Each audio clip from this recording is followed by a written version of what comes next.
Yellowstone finale recap. John Dutton's funeral.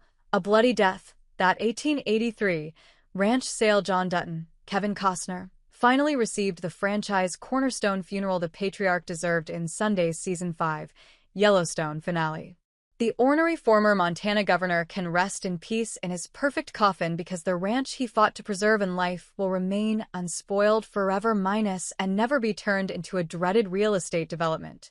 There are many cowboy goodbyes in the apparent Yellowstone series finale as Dutton is laid to rest and the Yellowstone Ranch is sold back to the Native Americans who owned it generations ago.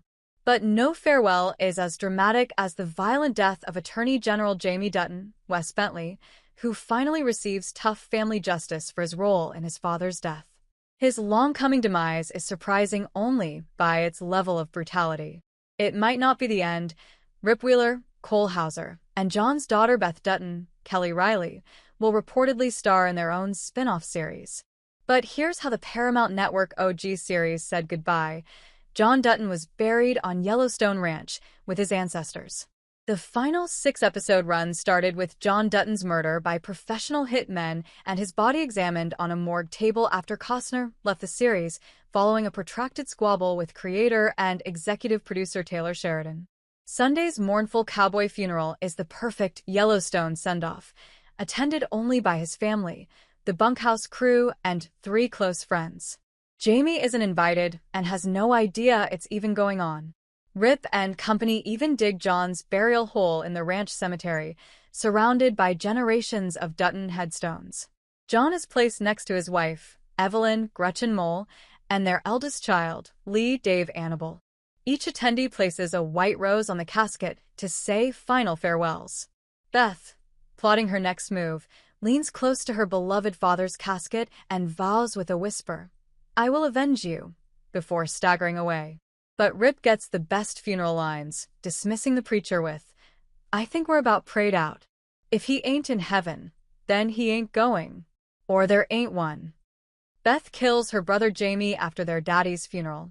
Jamie seems to be in the clear after making the speech of his life to assure the public that he'll find the governor's killer and that he had absolutely nothing to do with lawyer Sarah Atwood, Don Olivieri, who had hired the hitmen.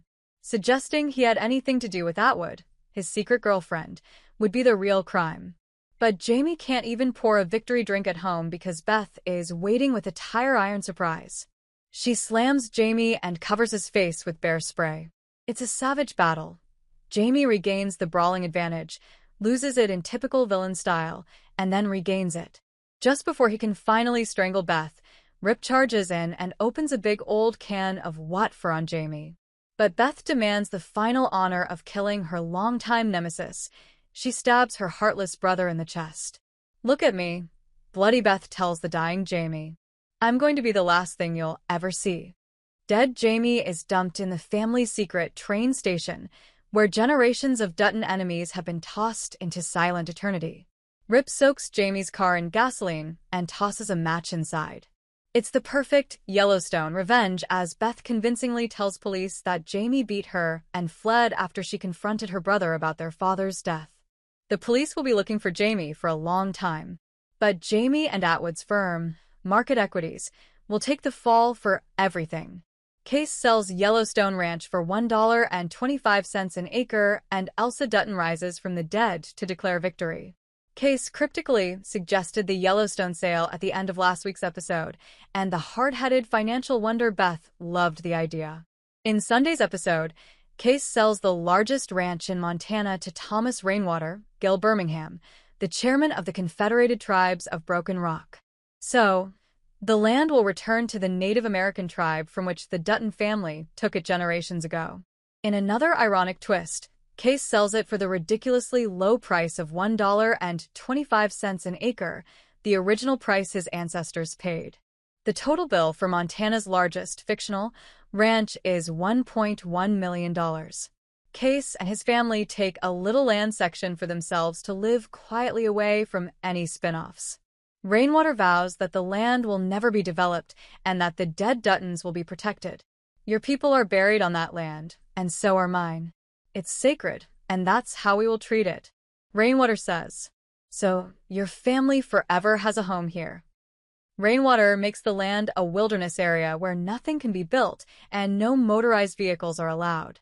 Dutton's ancestors are happy with the decision.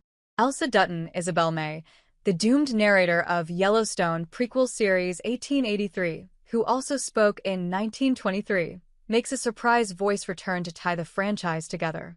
Men cannot truly own wild land. To own land, you must blanket it in concrete, cover it with buildings, Elsa says. You must rape it to sell it. Raw land, wild land, free land can never be owned. Where do Rip and Beth end up in Yellowstone? Beth recovers from her injuries, but with new facial scars, and meets Rip, who is working on their new ranch outside Dillon, Montana. They are about 2 hours from Paradise Valley, and will still have to deal with tourists. But with her father's death avenged, Beth suggests the two head into town, where there's a great local bar totally free of dreaded outsiders. There's even a hitching post so they can ride and park their horses. Well, saddle your horse, Rip says. The two head for drinks minus and most likely a new series. This article originally appeared on USA Today. Yellowstone finale. What happened on series finale with 1883 tie?